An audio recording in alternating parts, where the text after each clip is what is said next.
할렐루야. 오늘 이 밤에 나오신 여러분이 하나님이 찾으시는 예배자인 줄로 믿습니다. 저는 오늘 마태복음 15장 21절에서 28절까지의 말씀으로 인생이 바뀌려면 제대로 믿어야 한다, 이런 제목으로 함께 은혜를 나누려고 합니다. 여러분, 한국에서 인기가 많은 책들을 잠깐 보여드리려고 하는데요, 이 책의 제목들을 한번 집중해서 한번 보십시오. 건강기능식품 제대로 알고 먹어라, 제대로 걸어야 제대로 산다, 제대로 시켜라, 제대로 키워라. 몇 권 되지 않는 책을 보여드렸지만 이 책들의 공통점이 있다면 뭐라고 생각하십니까? 제대로예요. 제대로. 먹는 것도 제대로 먹어야 되고요, 걷는 것도 그냥 막 걸으면 안 되고 제대로 걸어야 됩니다.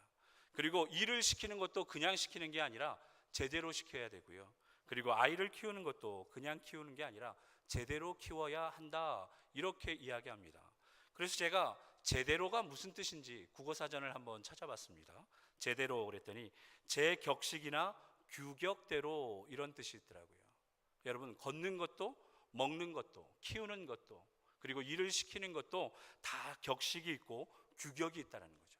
그 나름대로의 방법이 있다는 것입니다. 오늘 이 밤에 나오신 여러분들은 신앙생활을 제대로 하고 계십니까? 어떻게 해야 되죠? 이럴 때는 우리가 신앙생활을 제대로 하려면 어떻게 하면 되겠습니까? 오늘 같이 그 은혜를 찾아보려고 하는데요, 여러분, 연애할 때와 결혼할 때 어떤 차이가 있으셨습니까? 연애할 때와 결혼할 때. 한 영화의 대사 중에 이런 대사가 있었어요. 어떻게 사랑이 변하니? 어떻게 사랑이 변하니? 이 얘기의 뜻은 무엇입니까? 사랑은 변하면 안 된다라는 뜻입니다. 그런데 사랑은 변한다는 것이죠. 그래서 문제가 있다라는 것입니다. 이 대사가 나온 영화가 봄날은 간다라는 영화거든요. 봄날은 간다라는 영화입니다. 여러분, 사랑이 변하지 않아야 되는데 사랑이 변합니다. 너밖에 없어. 여러분, 이 글을 읽을 때 끝을 내려서 읽느냐 끝을 올려서 읽느냐에 따라서 사랑이 변했는지 안 변했는지 알 수 있습니다. 내려서 읽으면 어떻게 됩니까? 너밖에 없어, 이렇게 되잖아요. 근데 끝을 올려서 읽으면 어떻게 됩니까? 너밖에 없어, 이렇게 되는 거거든요. 이게 똑같은 말인데 내려서 읽냐 올려서 읽냐에 따라서 사랑이 변했는지 안 변했는지 알 수 있게 됩니다. 카카오톡 많이 하시잖아요. 카카오톡 이모티콘 중에 이제 이런 이모티콘이 있어요. 내 사랑 자기 뽀뽀 100번 이용권. 잘 안 보이시죠? 그래서 이걸 보내면 이제 뽀뽀 100번을 이제 받게 되는 거죠. 근데 연애하는 그 사람끼리 이 이모티콘을 이렇게 보냅니다. 연애하는 이제 그 관계에서 여자친구가 이렇게 보내요. 현재 고객님께서 납부하셔야 할 뽀뽀가 100회 미납되었습니다. 이번 주 내로 납부하지 않으시면 고객님의 사랑스러운 여자친구가 해지되는 점 알려드립니다. 이렇게 여자친구가 보냈어요. 그럼 여러분, 남자친구가 어떻게 보내겠습니까? 여러분이 상상하시는 대로 이렇게 보냅니다. 100번 뽀뽀면 10번 키스로 교체되나요? 이렇게 답장을 보내요. 그랬더니 여자친구가 이모티콘을 보내죠. 어머 하면서 이렇게 부끄럽다라는 이모티콘을 이렇게 보냅니다. 너무 분위기가 화기애애하잖아요. 이 이모티콘을 보고요, 이제 결혼한 아주머니가 남편에게 똑같이 보냅니다. 남편에게, 자, 다름이 아니오라. 현재 고객님께서는 뽀뽀가 100회 미납되어 있습니다. 이번 주 내로 납부하지 않으시면 고객님의 사랑스러운 와이프분이 해지되기 때문에 연락을 드렸습니다. 이렇게 이제 아내가 남편에게 보냈습니다. 여러분, 어떻게 됐겠습니까? 여러분이 상상하시는 대로 남편이 바로 답장을 보냈습니다. 해지해 주세요. 그랬더니 아내가 바로 이모티콘을 보냈죠. 밥상을 뒤집어 엎는 이모티콘을 보냈습니다. 여러분, 똑같은 문자를 보냈는데 왜 결론이 이렇게 다른가? 한 사람은 너무 좋아하고 한 사람은 밥상을 뒤집어 엎고, 왜 그런 걸까요? 왜 이런 차이가 나게 되는 걸까요? 그 이유는요, 감격을 잃어버렸기 때문입니다. 뭘 잃어버려요? 감격. 그 첫사랑의 그 감격, 그 처음 손잡았을 때의 그 감격, 데이트가 이루어졌을 때 그 감격을 어느샌가 다 잊어버리게 된 거죠. 여러분, 감격을 또 다른 말로 바꿔볼 수 있어요. 어떤 말이 될 수 있을까요? 감격. 저는 온도라는 말로 바꿔봤습니다. 온도. 처음에는 펄펄 끓었잖아요. 100도 넘게 끓었습니다. 근데 어느샌가 식어도 너무 식어버렸다는 것입니다. 온도가 낮아졌다는 것입니다. 여러분, 이게 사람 관계에서만 그런 것이 아닙니다. 믿음에서도 동일하게, 신앙생활에서도 동일하게 나타나는 현상이라는 것입니다. 누가복음 18장 8절에 보니까 예수님께서 이렇게 말씀하십니다. 같이 한번 읽겠습니다. 시작. 아멘. 여러분이 한번 읽으면 이게 무슨 말인지 이해가 되십니까? 저는 잘 이해가 안 돼서 좀 쉬운 성경으로 찾아봤습니다. 쉬운 성경으로 보면 이렇게 되어 있습니다. 인자가 올 때에 믿음을 가지고 있는 사람을 과연 몇 명이나 찾을 수 있을지 걱정이구나, 이렇게 되어 있는 거예요. 이제 주님이 곧 오실 텐데 그 주님 오시는 날 정말로 믿음을 지키며 그 믿음을 끝까지 부여잡고 식지 않은 첫사랑을 가지고 그 예수님을 기다리는 신부가 얼마나 있을까, 내가 걱정이다, 이렇게 말씀하고 있다는 것입니다. 저와 여러분이 살고 있는 이 시대가, 이 세상이 그렇게 믿음을 지키며 살기에 쉬운, 그렇게 호락호락한 시대와 세상이 아니기 때문에 그렇습니다. 성경의 역사를 보면요, 믿음이 없는 사람과 믿음이 있는 사람들이 분명히 나누어집니다. 가나안 땅을 정탐할 때도 그렇지 않았습니까?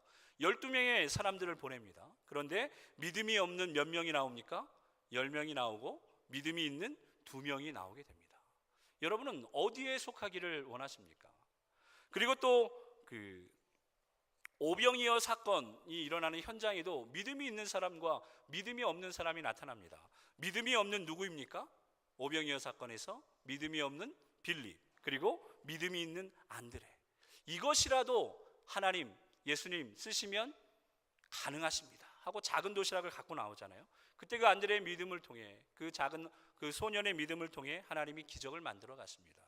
그리고 향유 사건의 현장에도 믿음이 있는 자와 없는 자는 구분되어집니다.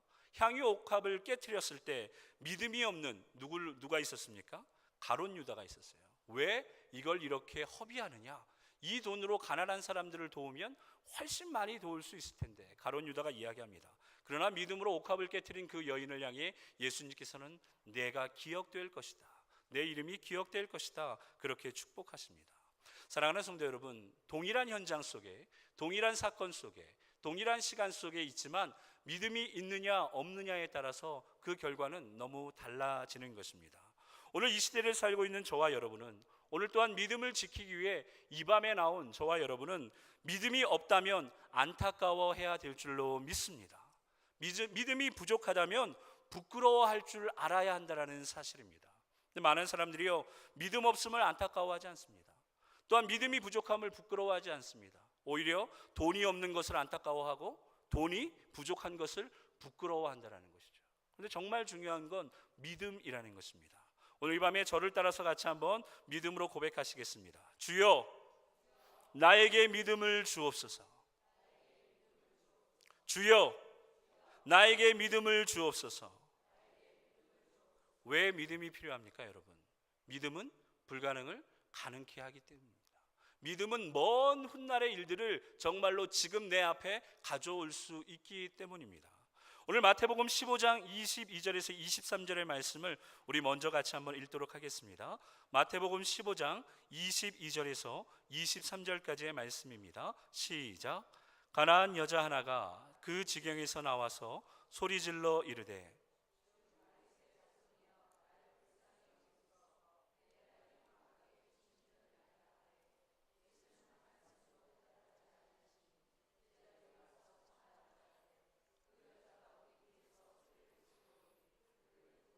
아멘.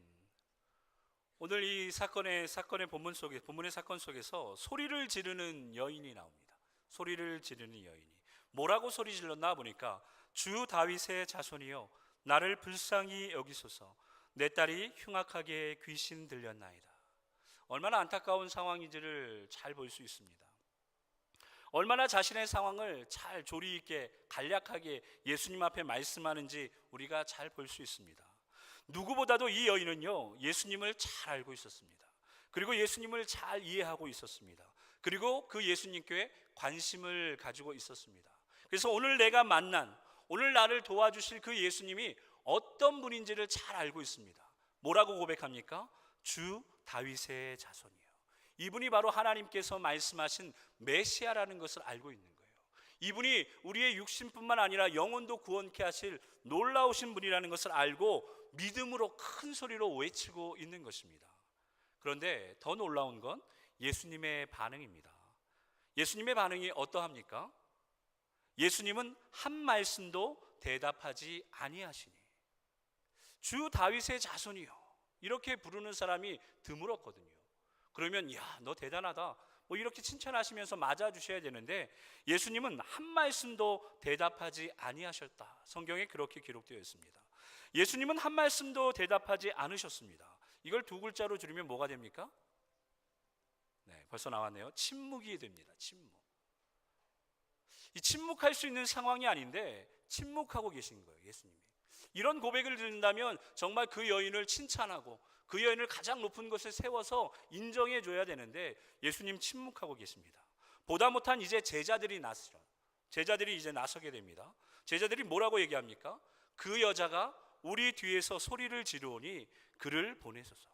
예수님, 저 여자가 간절히 부르짖습니다. 뭔가 큰일이 있는 것 같습니다. 좀 도와주셔야 될 것 같습니다.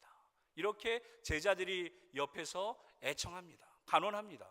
드디어 예수님이 이제 반응하기를 시작하십니다. 침묵 후에 예수님이 말씀하기를 시작하시는데 그 말씀이 마태복음 15장 24절 말씀입니다. 마태복음 15장 24절 말씀 같이 읽겠습니다. 시작. 예수께서 대답하여 이르시되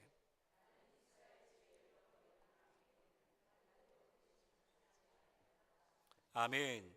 예수님이 이제 말씀하시는데 그 말씀이 어떤 뜻입니까? 나는 이스라엘 집에 잃어버린 양 외에는 다른 데로 보내심을 받지 아니하였노라, 이렇게 말씀하십니다. 쉽게 말해서 이런 뜻이 되는 거죠. 너 어디 사니? 강북 사는데요. 나는 강남만 다뤄. 이렇게 얘기하는 거예요. 너 돈 얼마 벌어? 저 100만 원 버는데요. 나는 200만 원 벌어야 만날 수 있어. 이렇게 얘기하는 거예요. 급을 두시는 거죠. 차이를 두시는 거예요. 첫 번째 간절히 부르짖을 때는 예수님 침묵하시더니 두 번째는 이제 반응하시는데 어떻게 반응하십니까? 무시하시는 거예요. 무시하시는 거예요. 침묵보다 더 사람을 힘들게 하는 거죠. 입을 열어 말씀하시는데 무시하는 말씀을 하는 거예요. 얼마나 가슴이 아프겠습니까? 그런데 이 침묵과 무시 속에서도 이 여인은 포기하지 않고 또 다른 행동을 하나 합니다. 뭘 합니까? 엎드립니다. 그렇게 간절히 부르짖을 때 침묵하시고 정말로 다시 한번 하나님께서 나를 불쌍히 여겨주시기를 원할 때 무시하셨으면 이쯤에서 포기할 만도 한데 이 여인이 엎드려서 다시 한번 고백합니다. 마태복음 15장 25절 말씀입니다. 같이 읽겠습니다. 시작. 여자가 와서 예수께 절하며 이르되 아멘. 주여 저를 도우소서. 왜 이렇게 간절히 고백하는 것일까요? 침묵 속에서도 포기하지 않고 무시하는 그 상황 속에서 포기하지 않고 엎드려서 간절히 여자는 주여 저를 도우소서 이야기합니다. 그 이유는 무엇입니까? 오직 예수님밖에 나를 도우실 자가 없다는 것을 분명히 알고 있기 때문입니다. 그렇게 또 엎드려서 간절히 주여 저를 도우소서 이렇게 고백하는 것입니다. 이 정도 되면 예수님께서 좀 역사하셔야 되는데 예수님이 또 반응하시는데 처음에는 무엇이었습니까? 침묵이었죠. 두 번째는 무엇이었습니까? 무시였잖아요. 세 번째는 뭔 줄 아십니까? 세 번째, 제가 힌트를 드렸어요. 물음표가 몇 개입니까? 세 개죠. 그러니까 세 단어죠. 마태복음 15장 25절 26절 말씀 같이 한번 읽어보겠습니다. 마태복음 15장 25절 26절 말씀입니다. 시작. 여자가 와서 예수께 절하며 이르되 주여 저를 도우소서. 대답하여 이르시되 아멘. 예수님께서 아주 마침표를 찍는 말씀을 하십니다. 자녀의 떡을 취하여 개들에게 던짐이 마땅하지 아니하니라. 너는 자녀가 아니라 뭐라고 말씀하시는 거예요? 개다, 이렇게 말씀하시는 거예요. 침묵하실 때까지만 해도 그런 대로 견딜만 했어요. 믿음을 가지고 버틸만 했습니다. 무시하실 때까지만 해도 그래도 예수님밖에 없다. 그렇게 고백하면서 엎드렸는데 마지막 자존심까지 다 포기하고 엎드린 그 상황 속에서 예수님이 마지막으로 반응하시는데 어떻게 반응하십니까? 개무시하시는 거예요. 개무시. 두 번째는 그냥 무시하신 거잖아요. 세 번째는 너는 개다 하면서 개무시하십니다. 목사님이 거룩한 강단에서 저런 이야기를 하시는데 여러분, 개무시가 국어사전에 있는 말이더라고요. 물론 신조어이기도 하지만요, 개무시 찾아보니까 상대방을 아주 모르는 척하거나 업신여긴다는 뜻이에요. 개무시가. 처음에는 그냥 무시하는 정도로 넘어갔는데 엎드려서 간절히 고백하는 그 여인을 이번에는 아주 모르는 척 하시는 거예요. 업신여기시는 거예요. 뭐처럼요? 개처럼. 자녀에게 줄 떡을 개에게 주는 것은 마땅하지 않다, 옳지 않다.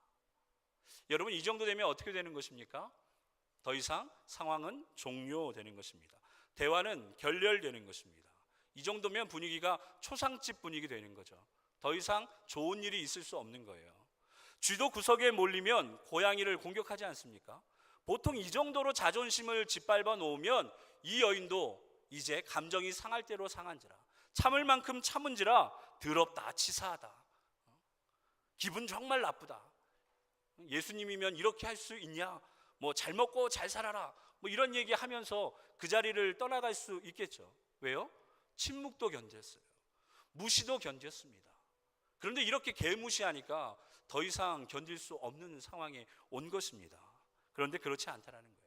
사랑하는 성도 여러분, 왜 그렇게 인자하시고 너그러우시고 사랑이 많으신 예수님께서 이 여인의 마지막 남은 자존심까지 그렇게 무자비하게 짓밟으셨을까요? 때로는 우리가 신앙생활을 할 때 하나님께서 우리에게도 자존심까지도 내려놓기를 원하신다는 것입니다. 여러분의 삶과 상황과 환경 속에서 여러분이 가장 힘들어하는 그 문제 속에서 하나님께서 응답하지 않고 침묵하신다면, 하나님께서 여러분의 기도를 무시하신다면, 그리고 심지어 여러분이 있는지 없는지조차 개무시하신다면, 그때는 하나님이 뭘 원하신다는 거예요? 마지막 자존심까지도 내려놓기를 원하신다는 사실입니다. 왜 마지막 자존심까지 하나님은 내려놓기를 원하실까요? 그 이유는 너무나도 간단합니다. 하나님이 우리의 남은 마지막 자존심까지도 내려놓기를 원하시는 이유는요, 우리가 제대로인지를 보기 원하시는 것입니다. 제 믿음이, 너의 믿음이 제대로인지 내가 한번 테스트해 보겠다, 이렇게 하시는 것입니다. 여러분, 우리가 학교 다닐 때 시험을 보잖아요. 시험은 잘 보면 상을 받게 되는 거예요. 잘못 보면 어떻게 됩니까? 혼나게 되는 거죠. 믿음도 마찬가지라는 거예요. 하나님께서 우리의 믿음을 테스트하십니다. 이렇게까지 하는데도 네가 믿음으로 견딜 수 있느냐? 이런 상황까지 가는데 정말로 네가 믿음으로 버틸 수 있느냐? 근데 이 여인은요, 그 시험을 잘 통과하고 있다는 것입니다. 마태복음 15장 27절 말씀 우리 같이 한번 읽도록 하겠습니다. 마태복음 15장 27절 말씀입니다. 시작. 여자가 이르되 주여 올소이다마는 개들도 제 주인의 상에서 떨어지는 부스러기를 먹나이다 하니. 아멘. 개무시하는 상황 속에서 삿대질을 하고 좀 감정이 상했으니까 좀 막말도 좀 할 수 있는데, 이 여인은요, 마지막 남은 자존심까지도 다 내려놓고 뭐라고 말합니까? 예수님, 당신의 말이 맞습니다. 그러나 그 개들도 그 주인의 상에서 떨어지는 부스러기는 먹을 수 있지 않습니까? 오늘 저에게 하실 수만 있다면 부스러기라도 주시면 저는 그것으로 감사합니다, 만족합니다. 그런 고백을 하고 있는 것입니다. 오늘 예수님의 침묵 속에서, 예수님의 무시 속에서, 심지어 마지막 그 자존심을 짓밟는 개무시를 당하는 속에서도 이 여인은 엎드렸다라는 사실입니다. 여러분, 무시당하고 침묵 속에서 답답함을 당하고 개무시 속에서 자존심이 상하는 이 여인이 또 엎드립니다. 이걸 두 글자로 말하면 뭐가 될까요? 두 글자로 말하면 뭐가 되겠습니까? 저는 이것을 믿음이라고 말하고 싶습니다. 여러분, 정말로 믿음이 있다면, 하나님께서 인정하는 믿음을 갖고 싶다면 침묵 속에서도 답답해하지 마시기를 주님의 이름으로 축복합니다. 그리고 또한 무시당하여 하나님이 정말로 나를 사랑하시는가, 이런 생각이 들어서 정말로 무시당하는 상황 속에 있다 할지라도 여러분 괴로워하지 마시기를 축복합니다. 무엇보다도 마지막 남은 자존심까지도 하나님이 내려놓기를 원하는 상황 속에서 끝까지 믿음을 지킬 수 있기를 주님의 이름으로 부탁드립니다. 왜 그런 줄 아십니까? 비로소 이때 하나님께서 역사하십니다. 예수님께서 그 여인에게 큰 뜻을 보여주십니다. 성령님께서 일하기를 시작하십니다. 마태복음 15장 28절 말씀입니다. 마태복음 15장 28절 우리 믿음으로 같이 읽겠습니다. 시작. 이에 예수께서 대답하여 이르시되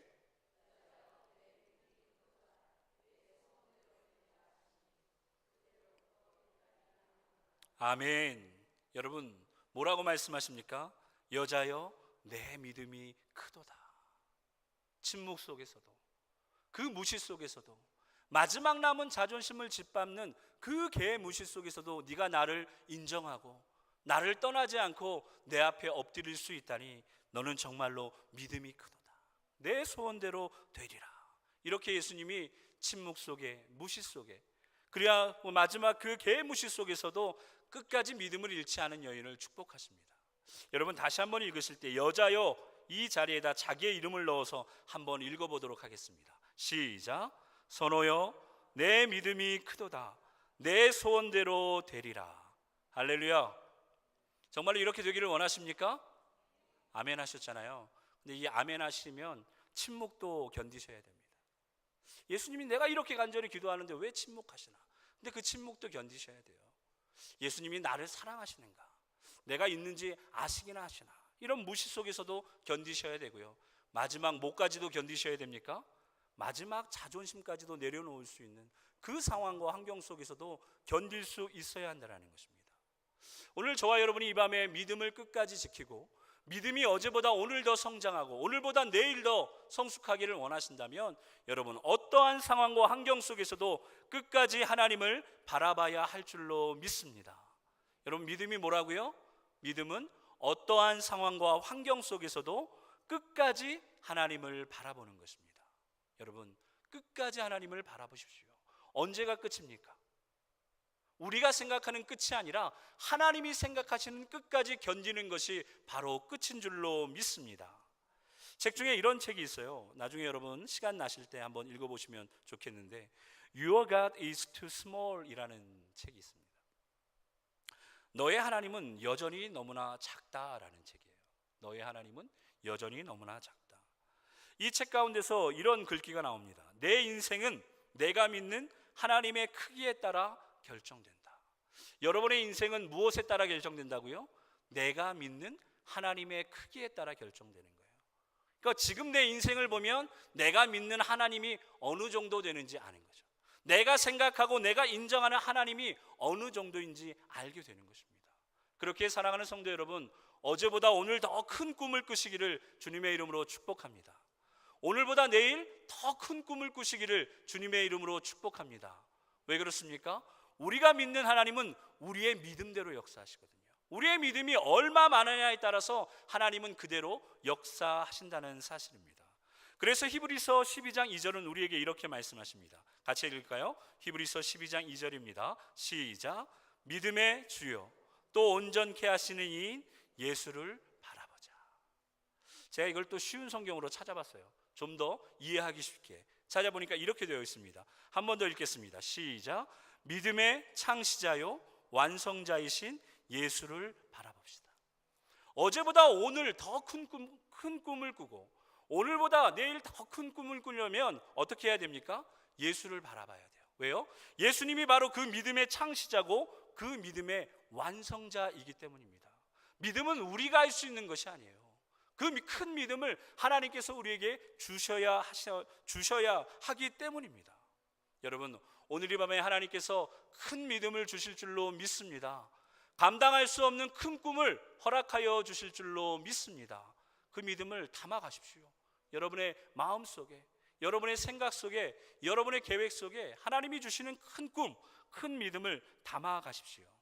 제가 여러분에게 문제를 하나 내려고 하는데 한번 맞춰보십시오. 보여드리는 세 개의 그림을 보시면서 생각나는 게 있으시면 한번 얘기해 주시면 제가 선물을 드리겠습니다. 없으십니까? 첫 번째는 그 나라 국기고요. 두 번째는 그 나라 비행기입니다. 그리고 세 번째 있는 친구는 그 나라 꼬마입니다. 이 그림의 공통점은 인도네시아입니다. 인도네시아는요, 인구가 2억 명이 넘습니다. 동남아시아에 있는 한 나라인데요, 인구가 2억 명이 넘는 이슬람 국가입니다. 그런데 그 2억 명이 넘는 인구 중에 6천만 명이 예수를 믿습니다. 여러분 잘 아실 텐데, 이슬람 국가에서 예수를 믿는다는 건 나는 죽기를 각오합니다, 그런 뜻이에요. 순교를 당하고 고난을 당하면서도 굴하지 않고 계속해서 복음을 전했더니 그 이슬람 땅에서도 6천 명이 넘는 예수 믿는, 믿음을 끝까지 지키는 사람들이 세워지게 된 것입니다. 그래야 해서 아시아 최대의 기독교 국가가 대한민국이 아니라 이제 인도네시아가 되었다는 것입니다. 그런데 이 인도네시아에 놀라운 일이 하나 있는데요, 우리나라의 그 상암 월드컵 경기장이 6만 6천석이거든요. 6만 6천석. 어마어마하게 크지 않습니까? 그런데 이 인도네시아의 수르바야라는 지역에 가면 2만 5천석 되는 교회가 있어요. 세계에서 가장 큰 여의도 순복음교회도 2만 석이 안 되거든요. 그런데 이 인도네시아의 이슬람 국가에 2만 5천석이 되는 교회가 세워지게 됐습니다. 그 교회 담임 목사님이 아브라함 알렉스라는 목사님이세요. 아브라함 알렉스. 이분이 처음에 자기 집에서 개척교회를 시작합니다. 근데 아무도 자기 말을 듣고 교회에 나오지 않습니다. 예수 믿으라고 그렇게 외쳐도 한 명도 전도가 안 되는 거예요. 그 이유가 무엇이었냐면, 이 아브라함 알렉스 목사님의 둘째 아들은 뇌성마비였습니다. 뇌성마비. 그러니까 이슬람 사람들이 보기에는, 야, 네가 믿는 하나님 얼마나 능력이 없으면 목사 아들이 뇌성마비냐, 그렇게 네 하나님이 능력이 있으면 네 아들부터 좀 고쳐라, 이렇게 손가락질하니까 누가 예수를 믿겠습니까? 믿을 수 없는 가운데 이 알렉스 목사님이 1994년 11월에 이 인도네시아 이 수라바야 지역에서 그 조용기 목사님이 집회를 하시게 되는 자리에 참석하게 되고, 거기서 은혜를 받게 되면서 바라봄의 법칙이 무엇인지를 알게 됐어요. 지금의 내 상황과 환경을 뛰어넘어서 믿음으로 바라보며 기도하면 하나님이 그것을 들으시고 응답하신다라는 것을 알게 됐어요. 그래서 이 목사님이 그때부터 무슨 기도를 했는지 아십니까? 뇌성마비여서 사지가 덜덜덜 떨려서 걸어다닐 수도 없는 그 아들, 매일 침대에 누워있는 그 아들을 향해서 매일 아침마다 믿음으로 바라봄의 법칙을 통해 기도합니다. 사랑하는 아들아, 너는 나사렛 예수의 이름으로 명하노니 일어나 걸을지어다. 걸었겠습니까? 당연히 못 걷죠. 하루, 일주일, 열흘, 한 달, 두 달, 석 달이 돼도 아무런 변화가 없는 거예요. 하나님, 왜 이렇게 침묵하십니까? 하나님, 왜 이렇게 나를 무시하십니까? 심지어 저렇게 이슬람 신도들이 하나님 나를 이렇게 개무시하는 속에서도 하나님 왜 응답하지 않으십니까? 그런데 그때 하나님이 무슨 마음을 주셨냐면, 조금 더 기도해라, 이런 마음을 주셨다고 합니다. 포기하지 말고 조금 더 기도해라. 그래서 계속해서 포기하지 않고 기도하는데, 이제 넉 달이 넘은 어느 날 아들이 그 방문을 열고 걸어서 나왔다는 것입니다.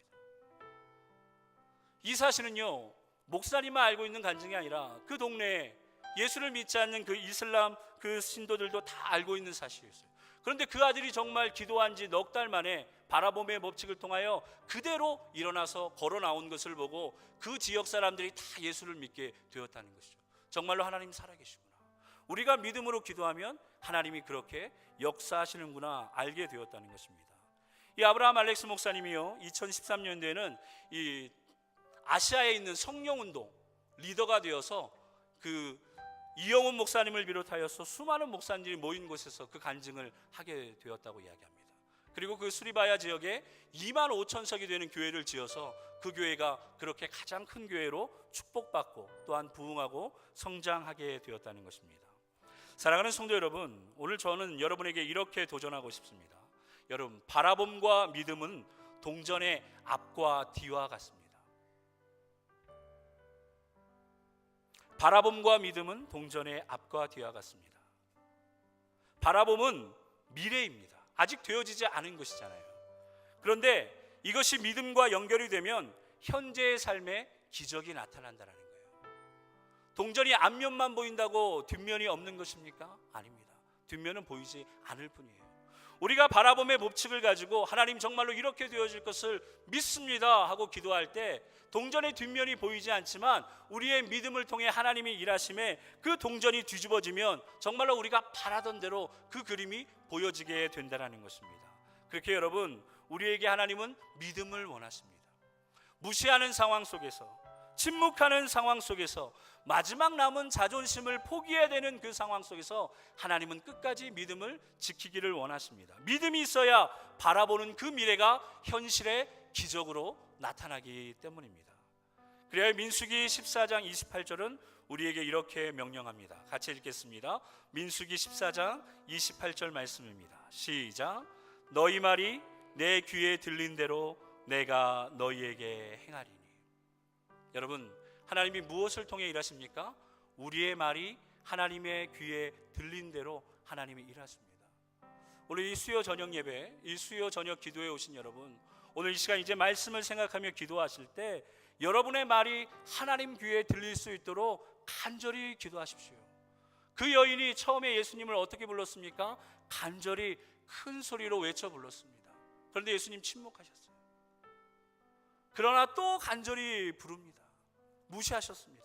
그러나 또 간절히 엎드려 또 부릅니다. 개무시하시지만 그러나 하나님 결국 그 믿음을 보시고 역사하시고 축복하셨습니다. 마지막으로 그림 한 장을 보여드리려고 합니다. 제가 참 좋아하는 그림인데요, 저 아버지의 손에 작은 아이의 손이 얹어져 있잖아요. 저 아이의 손으로 뭘 할 수 있겠습니까? 그러나 저 아이의 손을 붙들고 있는 저 아버지의 손은 불가능이 없는 줄로 믿습니다. 우리의 인생도 마찬가지고요, 우리의 믿음도 마찬가지입니다. 우리의 손으로는 되어지지 않습니다. 하나님의 손으로 도와주셔야 합니다. 그렇게 우리는 하나님의 손이 움직일 수 있도록 오늘 이 밤에 믿음으로 기도해야 되는 줄로 믿습니다. 역대상 29장 12절 말씀 우리 마지막으로 같이 읽도록 하겠습니다. 역대상 29장 12절 말씀입니다. 시작. 사람을 크게 하심과 강하게 하심이, 사람을 크게 하심과 강하게 하심이 어디에 있습니까? 하나님의 손에 있습니다. 여러분, 크게 되기를 원하십니까? 강하게 되기를 원하십니까? 여러분의 손을 하나님 앞에 맡기십시오. 하나님이 여러분의 손을 붙들어 주시면 우리의 인생 가운데 크고 놀라운 일들이 나타나게 될 줄로 믿습니다. 믿음으로 오늘 이 밤에 바라보십시오. 불가능이 가능케 될 것을, 거친 풍랑이 잠잠하게 될 것을, 물이 변하여 포도주가 될 것을. 우리 오늘 말씀 생각하시면서 같이 한번 찬송하시고 우리 기도하겠습니다. 불 꺼주시면 감사하겠습니다.